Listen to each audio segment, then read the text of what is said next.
అందరికీ నమస్కారం. నేను మీ దేవి. వెల్కమ్ టు కథా మాధుర్యాలు బై దేవి. తనువును కలిసిన వేళ 38వ భాగం. రచయిత బుజ్జి గారు.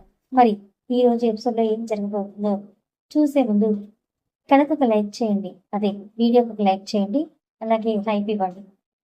స్టోరీ ఎలా అనిపించిందో కామెంట్ చేయండి. సబ్స్క్రైబ్ చేసుకోవాలంటే సబ్స్క్రైబ్ చేసుకొని సపోర్ట్ చేయండి. జై వెళ్తున్న వాళ్ళ నాన్నని చూసి ఈ మనిషి ఆలోచన నాకు అర్థమే కావాలి అనుకుని తన చెల్లెలకి కాల్ చేస్తాడు జై. ఎక్కడున్నావు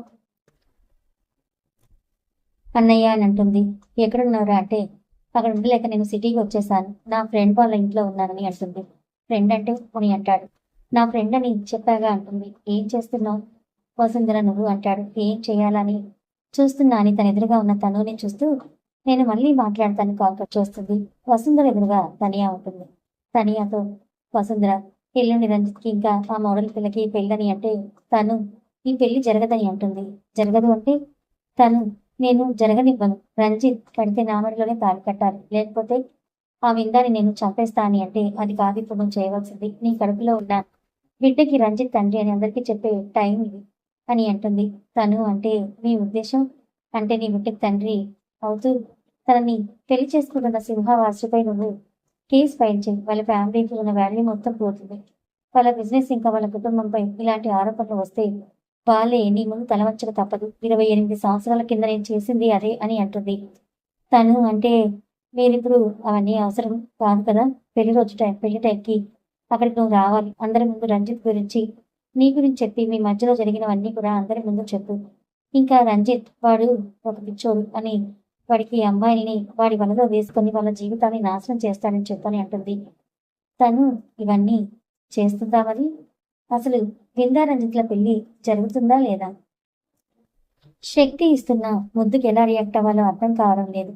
ఏడుస్తూ శక్తిని వెనక్కి నెట్టి నేను కరెక్ట్ కాదు వదిలే వెళ్ళిపో అని అంటే అలాగే కింద కూర్చుని ఏడుస్తుంది. శక్తి కూడా కింద కూర్చుని తనని పట్టుకొని సంజు జరిగింది వదిలేరా, ఇప్పటి నుంచి నువ్వు కొత్త జీవితం మొదలుపెట్టి మీ నాన్న అమ్మ చెల్లిని నీ కుటుంబం ఇంకా నేను ఇక నువ్వు మా గురించి మాత్రమే ఆలోచించు, నువ్వు పిచ్చి ఆలోచన చేయక అర్థమైందా? నీకు దూరంగా ఉండాలి అంటే ఇప్పుడు నాకు కష్టం అవుతుంది బాబు, నీ పెదవులు టచ్ చేశాను చూడు, అప్పటి నుంచి నాకు నేనేదో చెయ్యాలనిపిస్తుంది, ప్లీజ్ ఇంకా నా గురించి ఆలోచించు, నువ్వు పాపం కదా నేను అని అంటే శక్తి వైపు చూసి శక్తిని చిన్నగా తట్టి తనని హక్ చేసుకుంటుంది. శక్తి సంజుని తనపై కూర్చోబెట్టుకొని తన వైపుకి తిప్పుకొని ఏ నిర్ణయం తీసుకున్నావు, నన్ను పెళ్లి చేసుకుంటావా, ప్లీజ్ నీ కాళ్ళైనా పట్టుకుంటాను అని అంటాడు. సంజుకి ఏడుపు వస్తుంది. ఏడుస్తుంది. నాకు ఇప్పుడు ఏం చేయాలో ఏం చెప్పాలో అర్థం కావడం లేదురా, చాలా గిల్టీగా ఉంది. అమ్మ నిన్ను మాట్లాడినాను, డాడీ కూడా ఇంకా వల్లిని చంపాలని చూశాను, ఇంకా నిన్ను అని శక్తి ఫేస్తూ చేతిలోకి తీసుకొని నిన్ను చాలా మాటలే అన్నాను రా, క్షమించరా అని ప్రేమగా తన నుదుటిలో ముద్దు పెట్టి సారీ అని అంటుంది. సంజు ప్రేమగా తన నుదుటిలో ముద్దు పెట్టగానే శక్తి మనసు ఆనందంతో నిండిపోయింది.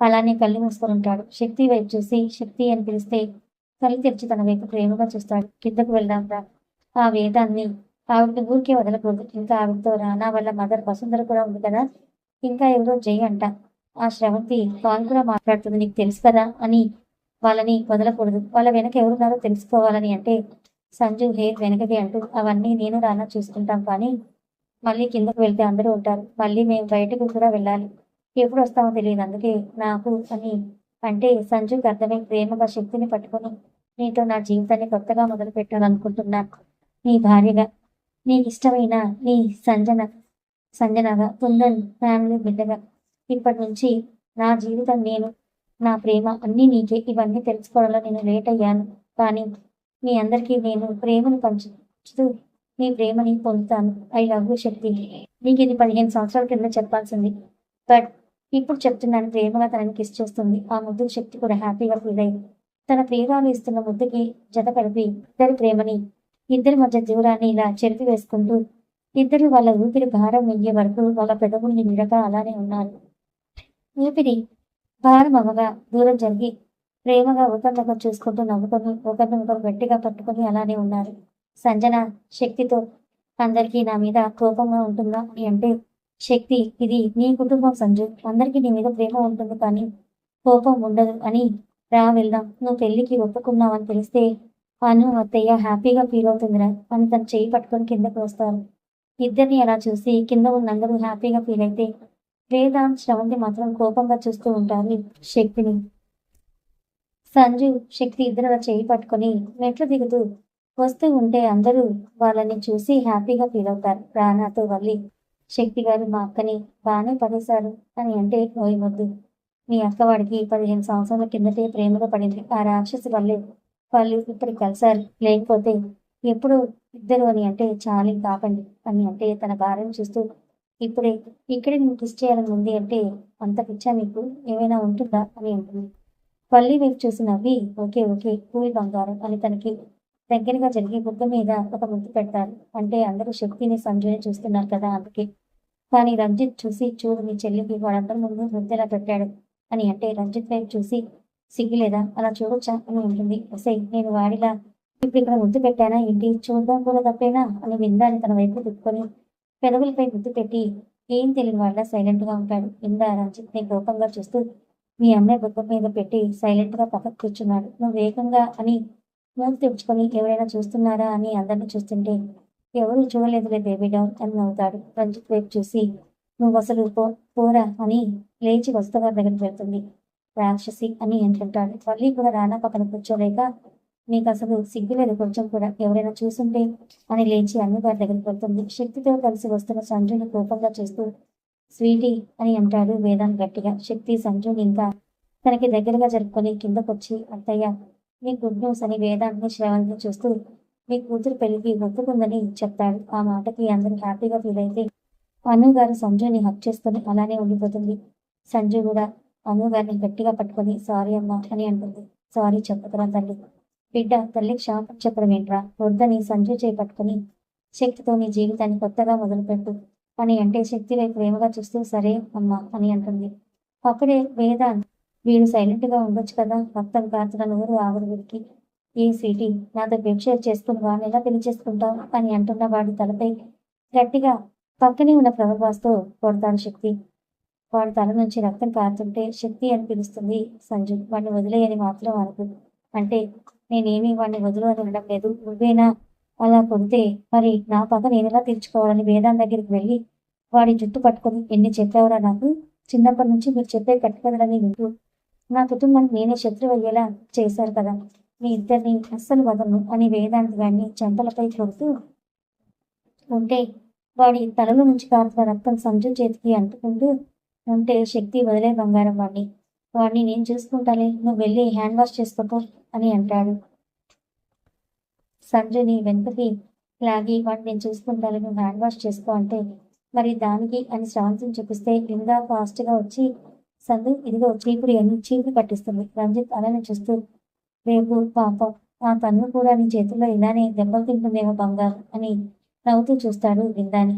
రానా రేపు నీ పరిస్థితి పాపం రా అని అంటే రానా వైపు చూసి ఆపుతావా నా బేబీ డాల్ నన్ను అలా ఏమీ కొట్టదులే అంటే అవునా నవ్వి ఇంతకీ నీ ప్రియురాలు ఎక్కడుందిరా అంటాడు. నా ప్రియురాలేంటి అని నాకు నా బేబీ డాలే అని అంటే ఒరే విందా గురించి కాదు నేను మాట్లాడేది అని నీ అని అంటే దాని గురించి ఇప్పుడు ఎందుకు అంటాడు. నాకు ఎందుకో నీ పెళ్లి కట్టుపడుతుంది అనిపిస్తుంది అంటే నువ్వేం చేయలేవా అన్నీ తెలుసుకునే ఉంటావు కదా అని అంటే నాకేం తెలుసు అని అంటాడు. నేను సేఫ్టీ లేకుండా వేరే వాళ్ళతో అని అంటే చీ వెదవా అని అంటాడు.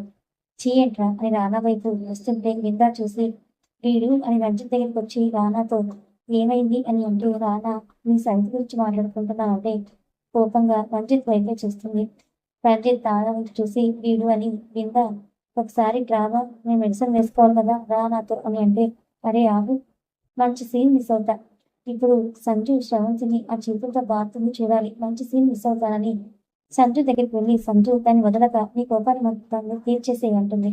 అను అమ్మ కోట అయిపోయింది ఇప్పుడు నీదే అని అంటే కోపంగా సంజయ్ శ్రవంతిని చూస్తుంటే బేబీ నేను మమ్మీరా అని అంటే వేద అవును నువ్వు మమ్మీవే రాక్షసివి మా ఇంటికి పట్టుకొక పిశాచానివి అని సంజు కొట్టుదాన్ని నీ వల్ల కాకపోతే చెప్పు ఆ పని నేను చేస్తా నాతో పాటు ఈ ఇంట్లో వాళ్ళకి నువ్వు కలిసి పెరిగేవాళ్ళు మీ ఇద్దరిని ఈ ఇంటికి దూరం చేసింది దాన్ని వదలపోని అంటే సంజు కోపంగా శ్రవంతి చంప మీద కొడుతుంది.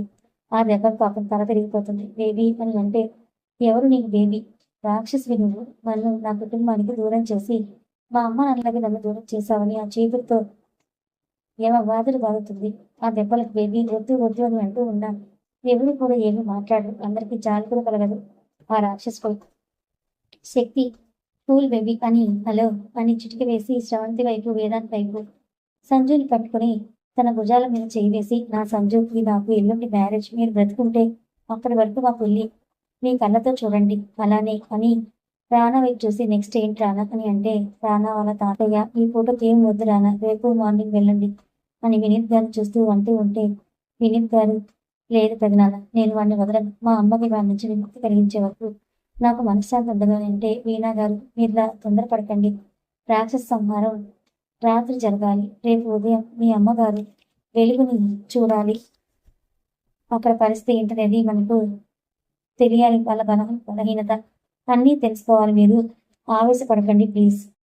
అయినా తినండి అంటే ఏమి వద్దు అంటాడు. రానా వచ్చి బాబాయ్ మీరు రూమ్లోకి వెళ్ళండి, విని మీరు బాబాయ్ని తీసుకుని వెళ్ళండి అంటే, విని చేయి పట్టుకొని రండి అని తనని రూమ్లోకి తీసుకుని వెళ్తుంది వీణా.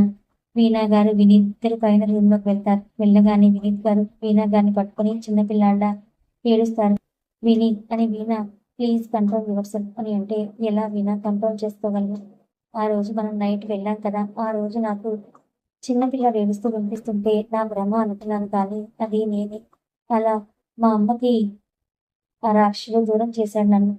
వాడిని ఈ క్షణమే చంపాలని ఉంది అని అంటే, తప్పకుండా వినీత్, బట్ సమయం కాదు కదా, వేద పెళ్లి ఉంది. వినీత్ మీరు ఇది ఆలోచించండి.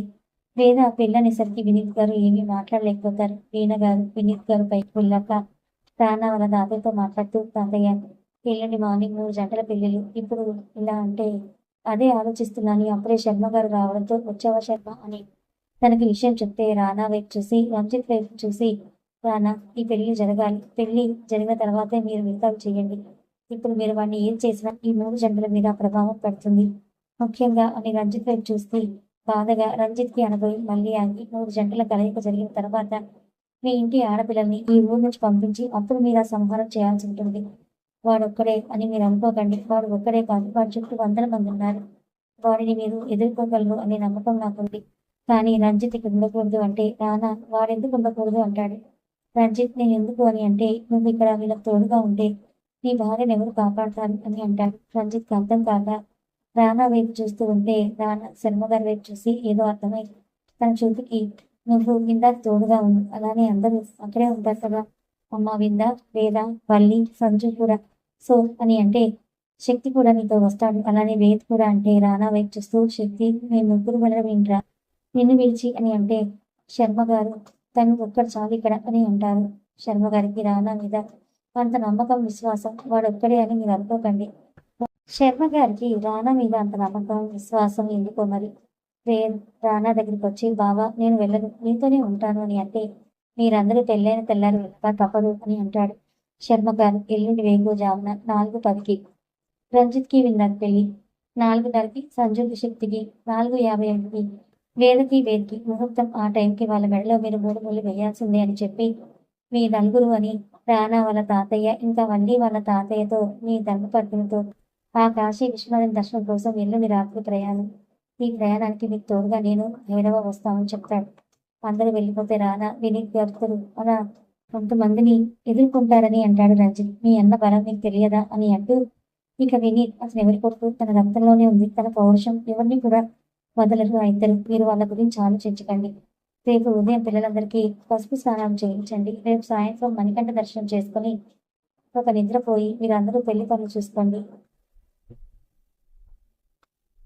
శర్మ గారు చెప్పింది విని రానా అందరి వైపు చూసి, ఆఫ్టర్నూన్ అయిపోయింది కదా, అను అత్తయ్య ఈ రోజు వంట మేము చేస్తాం, మీరందరూ రెస్ట్ తీసుకోండి, తాతయ్యలు ఓకేనా అంటే వాళ్ళు నవ్వుతూ ఓకే మనవడ అని అంటారు. అందరూ నవ్వుతూ ఏంటి సంగతి అంటే, మీరు మా కోసం రోజు చేస్తారు కదా, అందుకే మేము మీకోసం అని అంటారు. శర్మ గారు రానా వైపు చూసి, అందరినీ ఆలోచన నుంచి దూరం చేసి నవ్వుతూ ఉండేలా చేయడం నీకే సాధ్యమని నవ్వి, ఇక నేను వెళ్తానని వెళ్తుంటే రానా మీరు కూడా అని అంటే, లేదు రానా నాకు పూజ ఉంది, నేను గుడికి వెళ్తానని శర్మ గారు వెళ్ళిపోతారు.